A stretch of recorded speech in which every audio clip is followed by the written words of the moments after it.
Okay, so I wanted to take you through the basic number object lab a little with a little more detail, just so that you can really spend some energy and spend some time creating and memorizing your basic number objects.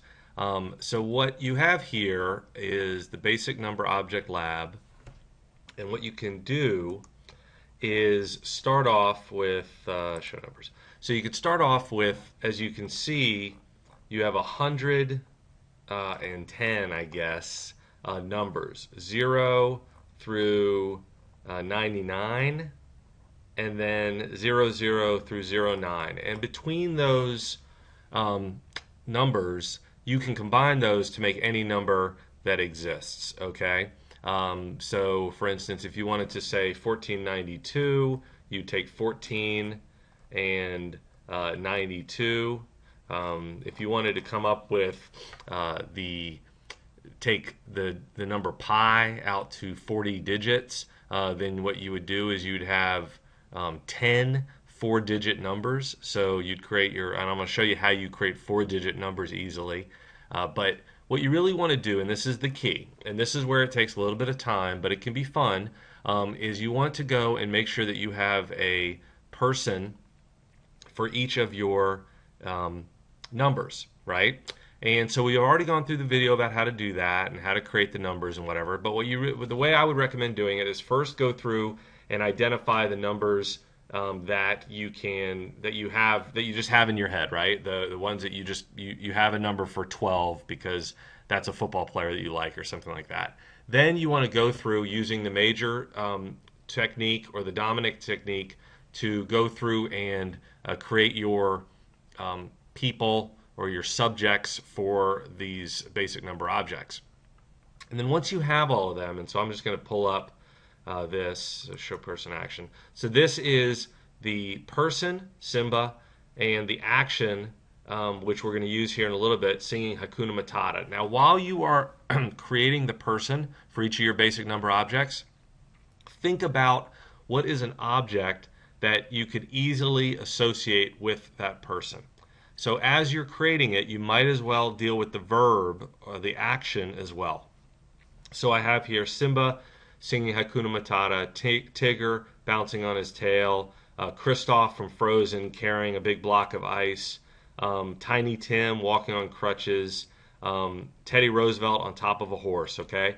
And remember that from the example I gave in the last video, what that's going to help us with is that if I want to come up with a date, then because I'm going to have so clearly connected to number 16 that is my person is Thomas Jefferson and my action is holding the Declaration of Independence, then when I want to remember the date 1623, the way I'm going to do that is I'm going to have an image in my head of Thomas Jefferson hitting the stick against the ground. So 23 is Nanny McPhee hitting the stick against the ground, but my image for 1623 is going to be Thomas Jefferson. I have my image of Thomas Jefferson holding the stick that Nanny McPhee has in that movie and hitting it against the ground. Okay? And that way I've very easily I've sort of created a little mini story, and I've connected those two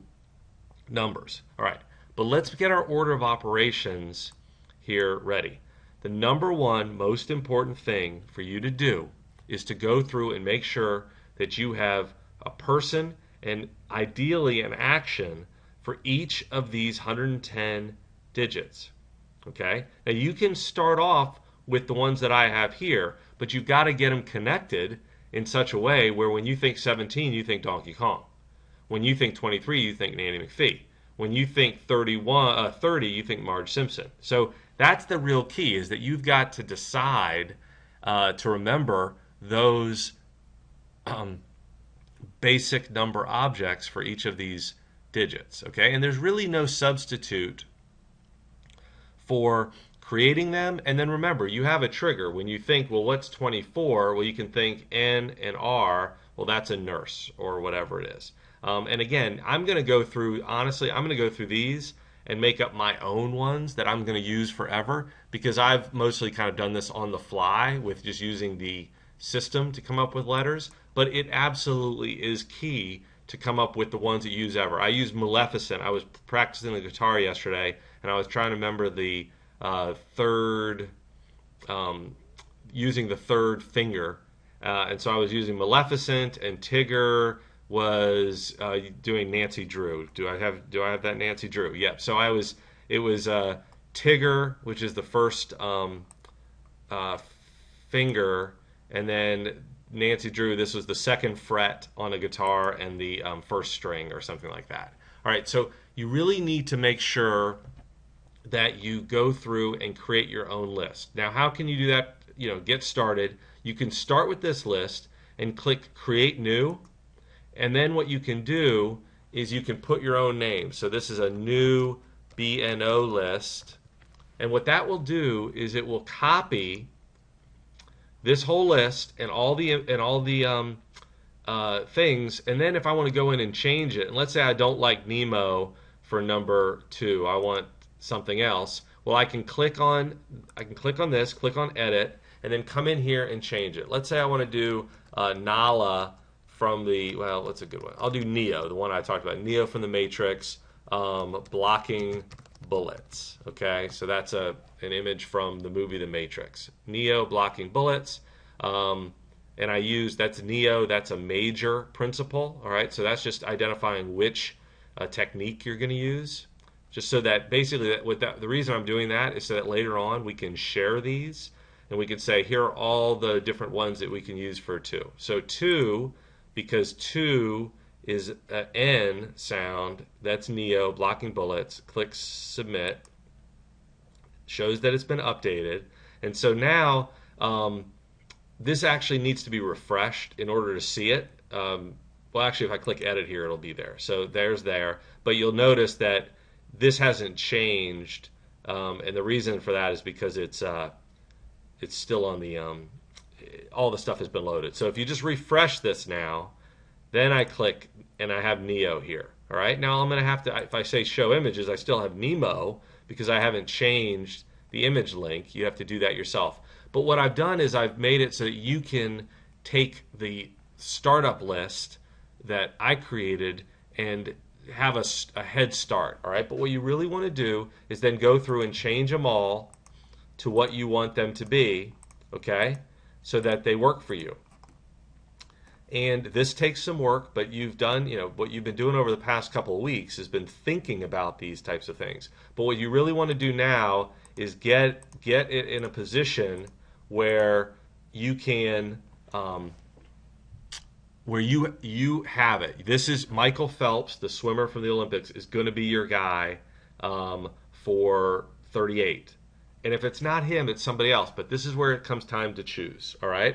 And I'm going to give you some assignments this week, which are just dates, or, for instance, we might take remember we had the English kings or the English monarchs. We might pack those objects with dates, right? So if we're imagining, I don't have it off the top of my head, but let's say that the Norman invasion, well, I know the Norman invasion, when William the Conqueror became the King of England, so this is the beginning of the Norman monarchy. That started in 1066. So 10 is Taylor Swift for me, and 66 is George Jetson. Okay, so let's see, do I have an image for George Jetson? I don't have a verb yet for George Jetson. Taylor Swift, I think I have probably playing guitar. So Taylor Swift would be doing whatever George Jetson, the verb for George Jetson. My image for 1066 would be Taylor Swift, let's say, jumping into her space car. For those of you who don't know George Jetson, that won't be a good one for you. So this is where, as you can see, the key really is coming up with your objects and then committing to those, letting those be the ones that you're going to use forever. But what I would do then, remember I had Norm in my mind palace, I had Norman's head coming through the front door. So then at that point, I might have Taylor Swift jumping into a space car on top of Norman's head. That's how I would pack the object. So I would still use my mind palace to go around the room and have my different objects. If you can remember the mind palace, it was Norman in the front door. Then I had a plant tagging a net. in the love seat. And then I had the Lancaster in the stained glass window. Then I had the York peppermint patty taking the shower on the in the fountain. And then I had a Tudor on the coffee table or whatever, and then Stuart from Stuart Little sitting on the sofa. Remember all these things from that Mind Palace. I mean, I haven't looked at that since that's been 3 weeks. I haven't looked at it, but I still have those memories in my head. And the key thing is now I can pack those with dates because I've got these basic number objects. So now I can easily and pretty effortlessly turn each of these. If I take a date, I can just take the first 2 digits and then add them to the second 2 digits, and that becomes my date object. Okay. And what I'm going to have you do during the week here, but you can't do it until you do your basic number objects. I'm going to have you during the week here is pack some dates, take maybe some of the famous dates in U.S. history or in American history or in world history, and get those using a combination of the Mind Palace or the story, and then using the basic number objects, and the world's going to be your oyster.